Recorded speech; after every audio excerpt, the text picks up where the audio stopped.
Buenas, vamos a hablar de la anatomía quirúrgica, vías de abordaje y movilización del complejo duodeno-pancreático, así como de las indicaciones de tratamiento quirúrgico de la pancreatitis aguda. Yo soy el Dr. Aguilar, soy cirujano del Hospital Central del IPS y vamos a empezar. Antes de poder hablar de la movilización del complejo duodeno-pancreático, tenemos que considerar la anatomía del páncreas, un órgano retroperitoneal de difícil abordaje, ubicado, digamos que topográficamente en el epigastrio y en el hipocondrio izquierdo, con relaciones tanto con el tubo digestivo, estructuras vasculares, así como de la vía biliar distal. El páncreas es uno de los órganos, digamos, más respetados y temidos por el cirujano, por este grupo de relaciones que presenta.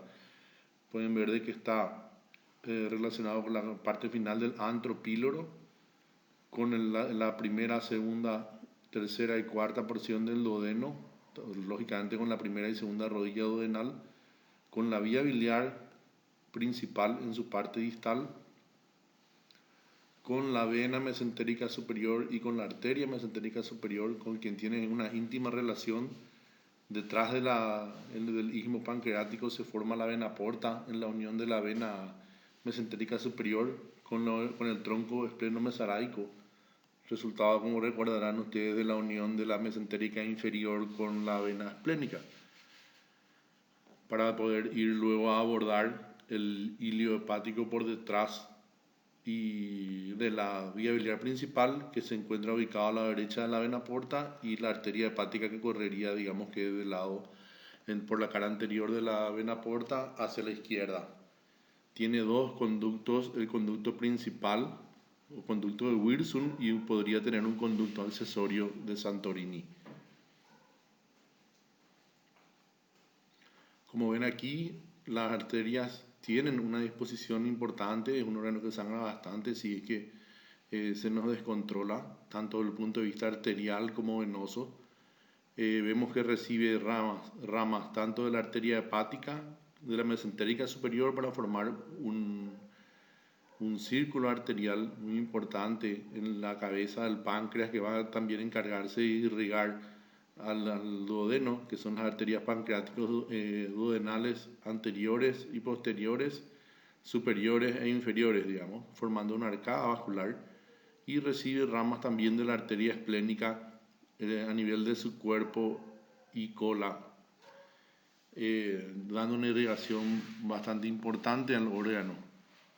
Las venas habitualmente tienen un trayecto semejante a las arterias, y se tiene la relación de la vena porta formada para la desembocadura de los troncos venosos a dicho nivel. En la movilización quirúrgica del complejo duodeno-pancreático se inicia con la desinserción del epiplón mayor a su llegada al colon transverso, de manera a poder liberar la cara anterior del páncreas y poder visualizar la primera rodilla duodenal, la segunda rodilla duodenal y la segunda porción del duodeno, exponiendo esta zona, que es una zona avascular, a través de la cual una vez que pasamos, es una zona vascular que permite introducir la mano por detrás de la cabeza del páncreas y la cara posterior del duodeno, en algo que se llama maniobra de Kocher o maniobra de Kocher extendida. Esta maniobra, aparte de poder liberar la adherencia, digamos que el duodeno al retroperitoneo, permite introducir la mano por delante de la vena cava y de la aorta y poder sentir el latido de la mesentérica superior, y a veces se siente el flujo de sangre por la vena porta, y si no, ya sabemos que queda inmediatamente por dentro. La arteria más distal, digamos, a los dedos de la mano, y la vena más medial. Permite la movilización, y con ello se puede empezar a separar de lo que sería el páncreas y el duodeno para la cirugía de Whipple o duodenopancreatectomía cefálica. Esta cirugía de Whipple es habitualmente utilizada sobre todo para el tratamiento de tumores de la cabeza del páncreas, más raramente para el tratamiento de la pancreatitis crónica y actualmente muy poco en trauma penetrante del abdomen con lesión de la cabeza del páncreas. En este otro dibujo se nota perfectamente cómo la mano del cirujano pasa por detrás la cara posterior del duodeno, del páncreas. Está la vena mesentérica superior, que después va a ser porta, y la arteria mesentérica superior con la aorta y la vena cava. ¿Está bien? Permite entonces perfectamente identificar a través del tacto. Otro paso crucial en esta cirugía es el hecho de poder liberar la cara posterior del páncreas de la cara anterior de la vena porta, de manera a poder separar este tramo, digamos, y exponer la cara lateral de la vena porta que da al páncreas, porque hay unos vasos que hay que ligar de manera a poder evitar un sangrado importante. Este plano en la cara anterior de la vena habitualmente es un plano sin vasos sanguíneos mayores, por lo que una disección Roma, como muestra este dibujo, podría realizarse, digamos que con cierta tranquilidad. Acá se ve de que el páncreas ya está seccionado, siguiendo la cara anterior de la porta. Se nota el conducto Wirsum con el páncreas, el cuerpo del páncreas, que es lo que va a quedar. Está seccionado también el duodeno. Aparentemente esto es el píloro, o sea, es una recepción con conservación del píloro. Y se notan los vasitos que vienen y que llegan a la vena porta, que si es que no se tiene la delicadeza de poder ir ligando uno a uno, son vasos que producen un sangrado muy importante, sobre todo si es que el ayudante está desconcentrado y acerca demasiado el aspirador. Las boquitas estas o los sitios de llegada de las venas se agrandan muy fácilmente por la intensidad del aspirado. También se nota cómo acá está la gastrodenal, la arteria gastrodenal ligada en su origen en la arteria hepática, que es la que va a subir aquí hacia el ilio hepático. Este paso de la cirugía de la liberación de la cara lateral de la vena porta y de la mesentérica superior, insisto, es muy importante la concentración y ayuda al equipo de manera a poder tener un control del sangrado absoluto. Posterior a eso, lo que se hace es la liberación del duodeno que pasa por debajo de la pinza aortomesentérica, para poder liberar hasta incluso el ángulo de Treist y subir el asa intestinal que va a servir para la reconstrucción del tránsito. En la reconstrucción del tránsito intestinal habitualmente utilizamos un solo asa. El asa va a ir unida primero al páncreas, en segundo lugar, digamos, yendo desde el sitio del fondo, el fondo ciego. El segundo lugar está unido a la vía biliar principal, o sea, el hepático común. Y en tercer lugar se une al estómago de manera a poder ubicar ahí una sonda que ayudaría para la nutrición de los pacientes. La anastomosis del intestino con el páncreas habitualmente se realizan de dos formas. La invaginación del muñón pancreático dentro del yeyuno, que puede ser en su extremo libre o en la cara lateral del yeyuno, permite una invaginación de unos centímetros del páncreas, de manera que tratar de no tener ningún tipo de fugas, y se hacen dos planos como se ve en el dibujo. Un plano en el borde libre del páncreas y el otro un poco metido hacia el cuerpo, de manera a asegurar de que esta invaginación permanezca en el tiempo. Y la otra, este otro ejemplo que sería la letra A, es la anastomosis ducto-mucosa, en la cual se une el intestino, el yeyuno, al borde libre del páncreas, tanto en su cara posterior. Se hace una anastomosis del ducto o del conducto principal de Wirsum a una apertura de la cara lateral y se une a la mucosa.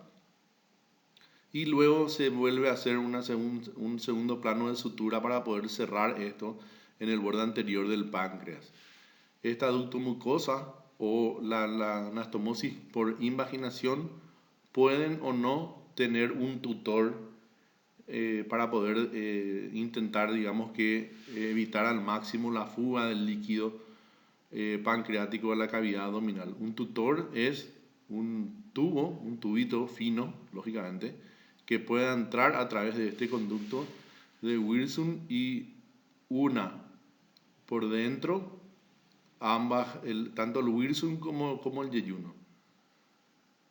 La anastomosis de la vía biliar habitualmente se hace a la cara lateral, o sea, ya acá hay un solo lugar para hacer, es la cara lateral en el borde antimesentérico del yeyuno, y se hace en una sola línea de sutura que incluye todas las capas de la vía biliar principal y habitualmente nosotros tenemos la costumbre de hacer acá en Paraguay los puntos extramucosos, o sea, no se incluye la mucosa del yeyuno para la anastomosis. Hacemos habitualmente en la cirugía abierta puntos separados y en la cirugía laparoscópica hacemos puntos continuos más frecuentemente. No es algo excluyente, ya queda a criterio del cirujano. Y se hace el borde posterior y luego el borde anterior de la vía biliar principal, o sea, en el hepático común. Y acá, en este caso, así como mostraban los otros dibujos, la resección fue con conservación del píloro. Se une el duodeno al yeyuno como tercer paso. Primero el páncreas, segundo la vía biliar y el tercer paso sería la unión del estómago al yeyuno. Término lateral, si es que no se conserva el píloro, la sección se hace a nivel del antro gástrico y se une el antro gástrico al yeyuno de manera a poder tener el paso de los alimentos ingeridos por los pacientes. También de forma habitual dejamos una sonda de nutrición que entraría acá al intestino de manera a poder empezar una nutrición enteral temprana para los pacientes. Existen variantes en esta reconstrucción. Esta con un asa única, digamos que es la más común, pero podría hacerse en Iderux, en donde un asa excluida va a agarrar o solo el páncreas o el páncreas y la vía biliar principal. Y otra variante es de que el páncreas sea unido a la cara posterior del estómago, o sea, sería una gastropancreatoanastomosis que también funciona muy bien y es, como les digo yo, depende ya de la preferencia del cirujano. Eso es todo en relación a lo que sería la movilización del complejo duodeno-pancreático. Como les dije, es una cirugía que se utiliza para tumores de la cabeza del páncreas, tumores de la ampolla de Vater y tumores de la vía biliar distal. En trauma muy poco, cada vez se utiliza menos, solamente se drena. Y para patologías benignas también es un tratamiento, digamos que no habitual, porque es una cirugía con una morbilidad importante. La cirugía de resección del páncreas de la cabeza del páncreas es una cirugía con una morbilidad importante y depende bastante de la experiencia que pueda tener el equipo quirúrgico y el hospital en el que se realiza. En relación a las pancreatitis agudas de las indicaciones quirúrgicas, vamos a ver primero qué es la pancreatitis aguda y cómo se clasifica para poder después hablar de las complicaciones y del tratamiento que pueda tener. La inflamación del páncreas y del tejido que rodea al páncreas es conocido como pancreatitis. Aparte, este problema inflamatorio tiene la peculiaridad de que tiene un grado de compromiso sistémico variable de persona a persona. Normalmente tienen un curso leve en el que la pancreatitis se da entre 3 y 5 días. O sea, son autolimitadas, pero existe un grupo de pacientes que va entre el 15 y el 30% de pacientes que tienen cuadros graves que se dan por la aparición y mantenimiento del síndrome de respuesta inflamatoria sistémico, falla multiorgánica y muerte. Para poder diagnosticar el pancreatitis requerimos 2 de 3 cosas, o clínica, o laboratorio, o imágenes. ¿Sí? En la historia clínica tenemos el dolor en epigastrio habitual, con grados variables de vómitos, náuseas y podría presentar fiebre. Desde el punto de vista de los marcadores enzimáticos, los más habituales son la medición de la amilasa y la lipasa pancreática, que sirve de indicador de pancreatitis cuando se encuentra aumentado al menos 3 veces más que el valor superior asumido como estándar por el laboratorio en donde se haga el dosaje. Y en imágenes podemos tener la ecografía abdominal, la tomografía o la resonancia magnética, que ayudarían a este diagnóstico. Con 2 de 3 ya podemos hablar de pancreatitis con seguridad. La ecografía abdominal habitualmente es útil para el diagnóstico, sobre todo en las pancreatitis agudas que son biliares, ya que identifica la litiasis, puede hablar de la dilatación o no de la vía biliar principal y podría poder identificar el aumento del tamaño de la cabeza del páncreas en pacientes flacos y con menos de 48 horas de inicio del cuadro, porque después la interposición de gases hace de que el diagnóstico o la visualización de la cabeza del páncreas en ecografía sea más complicado.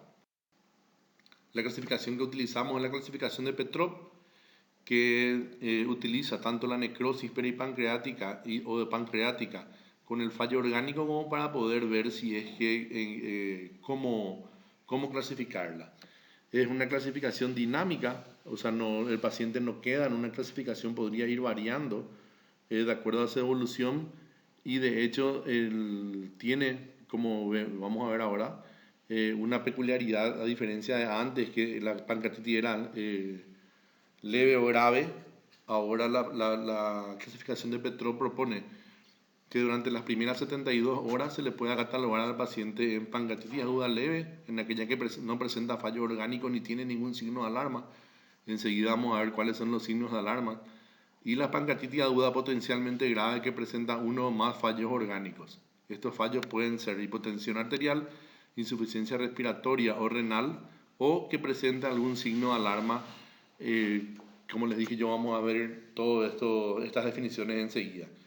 Y luego de las 72 horas, el paciente podría quedar en una de estas 4 clasificaciones: leve, moderada, grave o crítica, si existe o no necrosis o fallo orgánico o ambas cosas, y si la necrosis está o no infectada.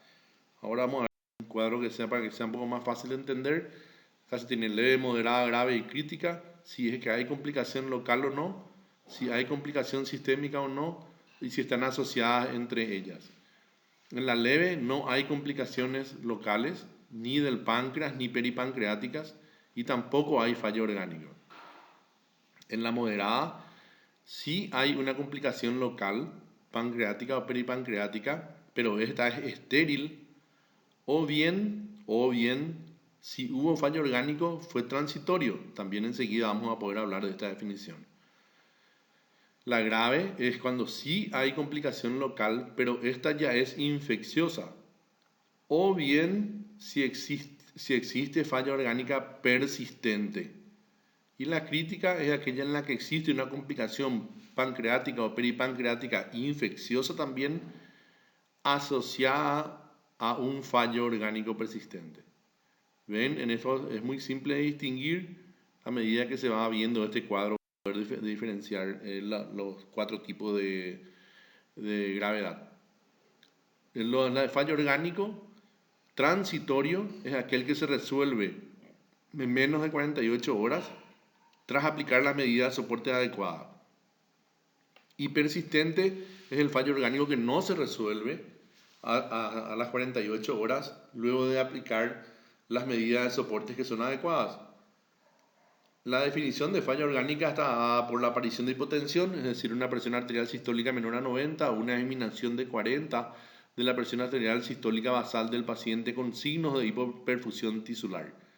El fallo respiratorio es cuando hay una presión de oxígeno menor a 60, sin oxígeno suplementario, o cuando hay una presión de oxígeno sobre el FiO2 menor a 300. Fallo renal agudo, incremento de la creatinina basal al doble, o bien asociado o no a una disminución del volumen de orina. El volumen estándar es de 0.5 ml kilo peso hora en 12 horas. Y los signos de alarma de lo que hablamos antes pueden ser clínicos, laboratoriales, radiológicos o de alguna de las escalas que son conocidas. La obesidad, la edad mayor de 60 años, si hay defensa muscular en el hemiabdomen superior, si hay derrame pleural, que ya sería radiológico, pero se puede encontrar también en la clínica con una matidez en la base y disminución del murmullo vesicular, o bien si hay alteración del estado de conciencia. Laboratoriales, la PCR mayor a 150, en algún texto encontrarán mayor a 120, o su elevación progresiva en las primeras 48 horas, lo mismo que el hematocrito mayor a 44, que habla de una hemoconcentración, o una procalcitonina mayor a 0.5, serían signos de alarma pancreática. En estos análisis laboratoriales, aunque una única medición podría ayudar, lo habitual es que encuentren en los libros que habla de curvas. Entonces, eso sí es más importante que una sola medición única. Radiológicos, que aparezca derrame pleural en la radiografía de tórax o que haya líquido libre, lo que antes se conocía como ascitis pancreática, en la ecografía o en la tomografía, serían signos de alarma. Y las escalas pronósticas es que la escala de Ranson sea mayor a 3 y la Apache mayor a 8. Existen dos formas de abordar los problemas locales del páncreas que necesitarían algún tipo de intervención por el cirujano y no simplemente un tratamiento médico. Estas dos formas implican ir de lo menos agresivo a lo más agresivo, que sería el step up, y el otro que es el step down, que es ofrecerle al paciente lo más agresivo y ir dejando las otras complicaciones menores que pudieran aparecer para ir actuando sobre ellas después con métodos menos invasivos. Por darle un ejemplo, una necrosis pancreática que está infectada podría drenarse percutáneo, y si con el drenaje percutáneo, con las semanas o los días el paciente no mejora, se opera. Eso sería el step up. Primero lo menos agresivo y después lo más agresivo. Y el step down al revés. Se decide cirugía en la necrosis pancreática infectada, se opera, y si queda alguna colección residual, ir al drenaje percutáneo. Eso sería de más agresivo a menos, entonces es el step down. ¿Qué se podría drenar? Se pueden drenar colecciones líquidas o pseudoquistes infectados, que es la principal indicación de drenajes en la pancreatitis aguda. Las colecciones líquidas estériles no deben ser tocadas y se considera en ellas el tratamiento conservador, es decir, ir observando que no aparezca ningún tipo de indicador de infecciones en los pacientes. Más bien que el número de los pseudoquistes no infectados de más de 5 centímetros, el número ya no nos lleva a cirugía actualmente. Sí, si es que el paciente presenta síntomas como dolor abdominal, compresión de la vía biliar, o tiene saciedad precoz, o el paciente vomita, y si tiene más de 6 semanas el pseudoquiste podría drenarse por vía percutánea, así como las necrosis pancreáticas infectadas o peripancreáticas también pueden ser drenadas. La idea en estos drenajes percutáneos o en la acción sobre esta necrosis pancreática infectada no es retirar el tejido necrosado del cuerpo, sino que simplemente es drenar la colección, que es lo que va a hacer de que el paciente se descompense, o sea, controlar la sepsis y la infección, y de ser posible como único tratamiento, que se puede muchas veces, perfecto, y si no se logra al menos que el paciente se estabilice para poder operarlo varias semanas después. Cuanto más tarda, digamos que en cierta forma es mejor. ¿A quiénes le operamos, digamos que dentro de lo que sería la pancreatitis aguda grave o severa o crítica? La necrosis pancreática infectada con deterioro clínico, cuando no se sabe si la necrosis está infectada o no, pero el paciente presenta una mala evolución, aunque esto es más raro ya actualmente, igual es una de las indicaciones que todavía permanecen en los libros. Cuando hay isquemia intestinal o perforación de víscera hueca secundaria a la necrosis, puede ser sobre todo del colon transverso o las primeras asas yeyunales. Cuando hay un síndrome compartimental del abdomen, se abre el abdomen y se actúa directamente sobre el síndrome compartimental, o sea, se libera la presión que puede ser, digamos, con sondas percutáneas o quirúrgica y no se actúa sobre el páncreas en este caso, o bien si hay algún tipo de obstrucción intestinal o estenosis en la vía biliar como consecuencia de la organización de la necrosis, si hay un secuestro. O sea, la necrosis está ahí, hace de que la vía biliar estenose. Y ahí vamos de las técnicas más antiguas que implican la necrosectomía con el lavado en técnica cerrada, o sea, se abre el abdomen, se hace necrosectomía y se le deja 2 drenajes de manera a poder hacer un lavado continuo con el abdomen cerrado. Se hace la necrosectomía con relaparotomías programadas. Se hace necrosectomía con el abdomen abierto, se hace algo que se llama marsupialización del abdomen, de manera a poder dejar la celda pancreática expuesta para los lavados programados. O bien las técnicas más actuales, en caso que se pueda tener un buen drenaje de una anastomosis de la celda pancreática a un asa intestinal.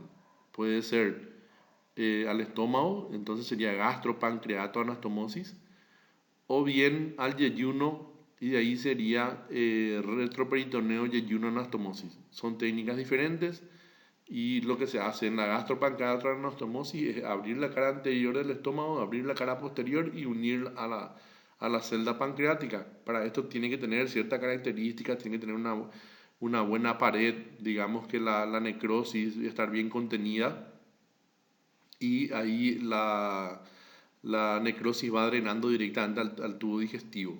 Y en la retroperitoneo yeyuno anastomosis se une el yeyuno Niederrux al mesocolon transverso, digamos, a través del cual se llega a la celda pancreática, donde se abre y entonces todo lo que está necrosado cae al yeyuno.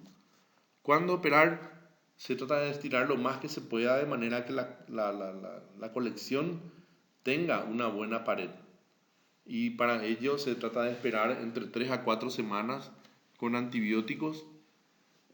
A veces se le agrega antifúngicos y drenajes percutáneos, intentando ya dar una solución definitiva. Y si no se logra la solución definitiva con el drenaje percutáneo, se va a la cirugía laparoscópica o convencional, dependiendo de dónde estén, el entrenamiento que tengan y en dónde estén ubicadas las colecciones.